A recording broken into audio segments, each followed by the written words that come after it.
আমরা সত্যকে সত্য বলেছি, মিথ্যাকে মিথ্যা বলেছি। আমরা দেখেছি মিডিয়া ট্রায়ালের মধ্য দিয়ে এনসিপির নেতাকর্মীদেরকে কিভাবে চরিত্র হনন করা হয়েছে। আমাদের বৈষম্য বিরোধী ছাত্র আন্দোলনের যেসব নেতাকর্মী রয়েছে, অনেকের চাঁদাবাজির যে বিষয়গুলো রয়েছে সেটির দায়ভারও আমাদেরকে নিতে হয়েছে। উপদেষ্টাদের যে সীমাবদ্ধতা রয়েছে সেটির দায়ভারও আমাদেরকে নিতে হয়েছে।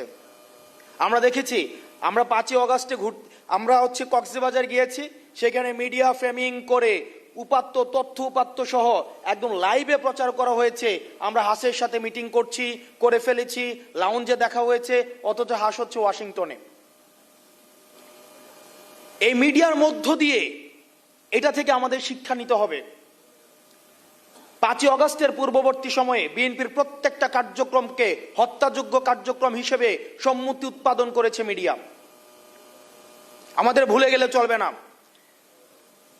কিছুক্ষণ আগে আবিদ ভাই কথা বলছিলেন, হামিম কথা বলছিলেন, আমরা একটা জেনারেশনাল একটা ফাইটের মধ্যে রয়েছি। তরুণ প্রজন্ম এবং পূর্ব প্রজন্মের এই জেনারেশনাল ফাইটটাকে আমাদের ডিকোড করতে হবে।